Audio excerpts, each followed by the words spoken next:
Hi, Stories Channel here. Today, we're going to cover a 2011 thriller action film called Straw Dogs. The movie flips off with a man hunting with his group. The next scene shows David and Amy Sumner driving back to Amy's hometown as they listen to some country music.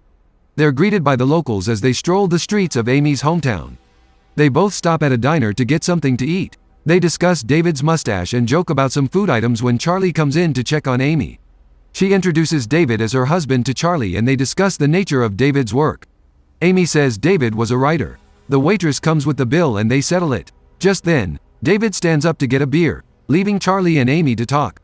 Charlie sits at their table to discuss with Amy. They talk about Amy's father when Charlie strokes Amy's hair. David sees them from the counter and shrugs it off. Charlie and Amy continue talking when Jeremy gets chased out by the store owner.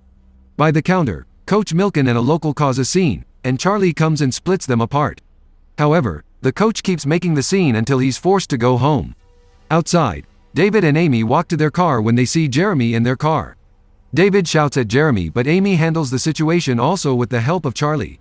Amy then drives David to their home. On the way, David gets jealous of Amy and Charlie. Amy comforts him and tells him he's the one she loves. They get to Amy's old place and reminisce about her dad. They keep discussing when their movers arrive with their stuff. They pack in all the boxes and David sets up an office camp in her dad's study.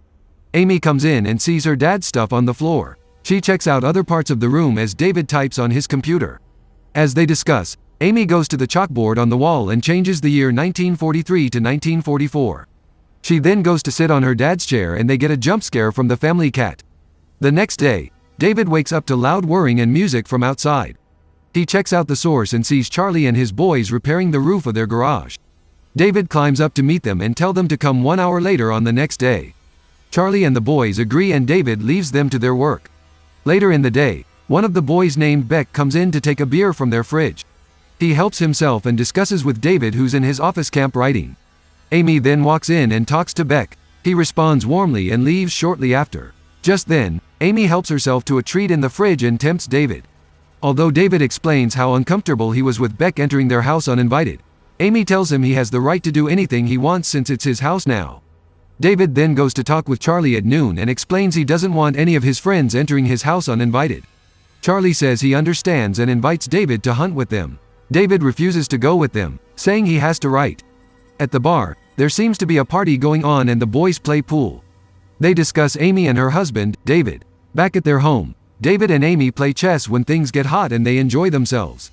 Back at the bar, Coach Milkins jokes around and tells Daniel about his younger brother, Jeremy, going out with the girls in town. Milkins warns Daniel not to let his brother go near his daughter so fiercely that the sheriff had to step in. The next morning, Amy does her morning run when Charlie and the boys drive their van at her back. They check her out for a bit when Charlie tells them to cut the crap. They arrive at Amy's house and begin working. Amy arrives sometime later and makes eye contact with Charlie. Amy goes in and discusses her town with David. David tells her about an ancient Chinese ritual where they make straw dogs and offer them as an offering to their gods. He also says the dogs are disposed of when they're no longer needed. David sees his wife looking down. He asks her what the matter was and she says the boys outside were fawning off her body during her run. She looked distraught and embarrassed. David then steps in to comfort her. He tells her she should dress more decently, which doesn't sit well with Amy.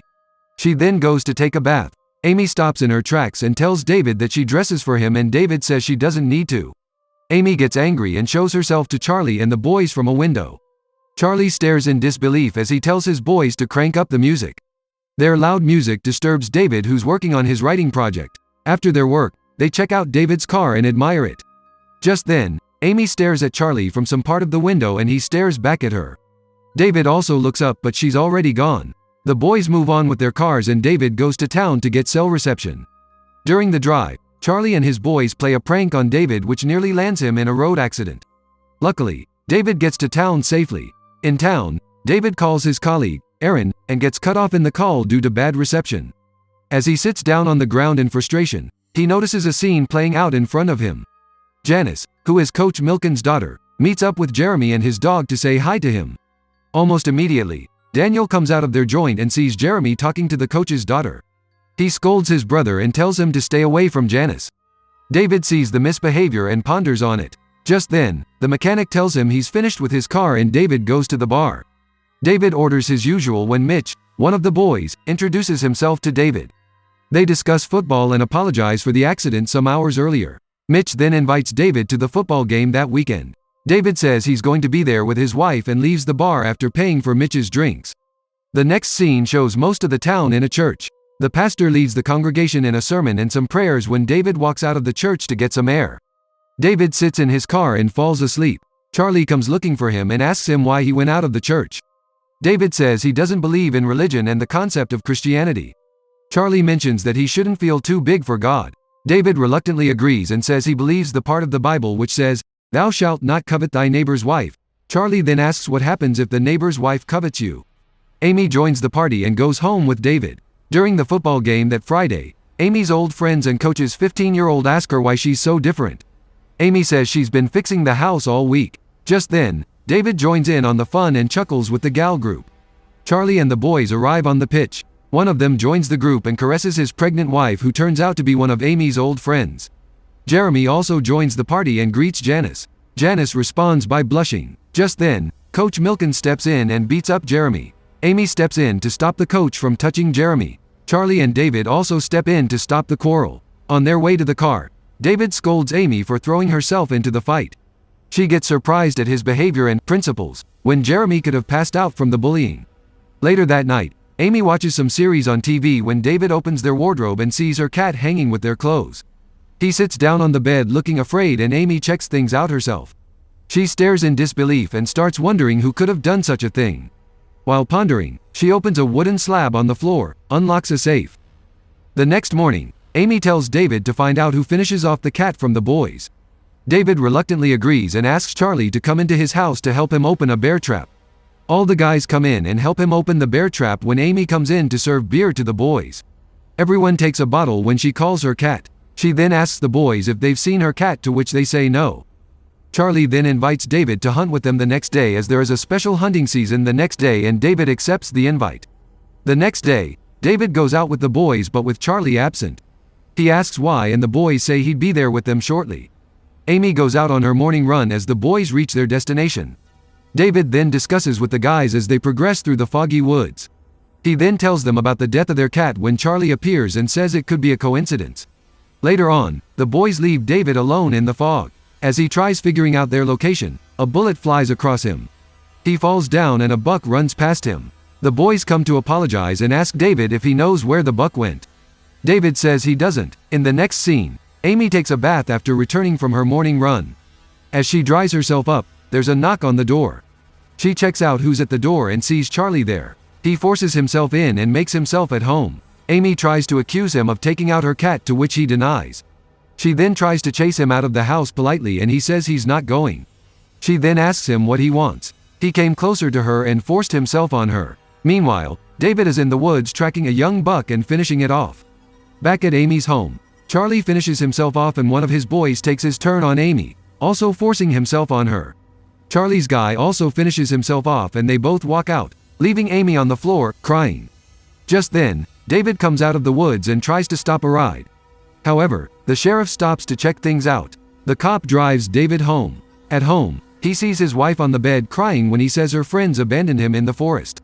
She accuses him of being a coward and enters into a fight with him. David comforts her without asking her what happened and she says she wants to get out of the town. David says no to that and says he'd fire Charlie the next morning. The next morning, David tries to fire Charlie, which doesn't sit too well with Charlie. David writes him a check of their pay and sends him off. Before Charlie leaves, Amy shows her face and is greeted by Charlie, who then takes his leave. Amy goes to the window to check out Charlie before he leaves. Later that evening, Amy and David go to their town's high school football game. As the game kicks off, Charlie sees her and checks her out. On the pitch, Janice sees Jeremy and tries to win him over. Jeremy rejects her offer at first but then follows her to a room. Just then, Charlie is seen making his way to Amy's seat. This makes her uncomfortable as she relives the same experience she did some days ago. In the next scene, Janice and Jeremy are alone in a room. Meanwhile, her dad is on the pitch looking for her. He asks one of Janice's cheerleader friends and she says she saw Janice talking with Jeremy some moments back.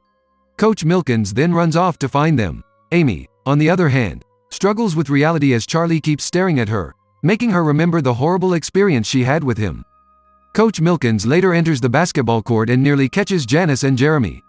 Jeremy hushes Janice by holding her up and covering her mouth, suffocating her unknowingly. Meanwhile, Amy and David leave the pitch early for home. As they leave the pitch, the coach calls Charlie and tells him his daughter is missing. David notices his wife depressed in the car and asks her if there was anything he could do to help her. David takes his eyes off the road for a moment to check on his wife and hits somebody who runs into the road. Luckily, they survive the accident but then find out that they hit Jeremy. They help him to the car as he keeps saying, "I didn't do it." They call the cops and take Jeremy to their house to clean him up. Back on the pitch, Charlie and the coach get wind of Jeremy's whereabouts. They get to Sumner's residence and try to find Jeremy by asking nicely. Later on, they take the law into their hands as they break into the house. The sheriff intervenes and gets into a fight with the coach and his boys. The sheriff later asks David to release Jeremy nicely. David says he's not going to do that. Unfortunately, the sheriff gets taken out by the angry coach. Amy and David search out the house. They lock all the doors and windows in the house while the assailants throw all sorts of objects into their house. David assures Amy that he'd keep them safe.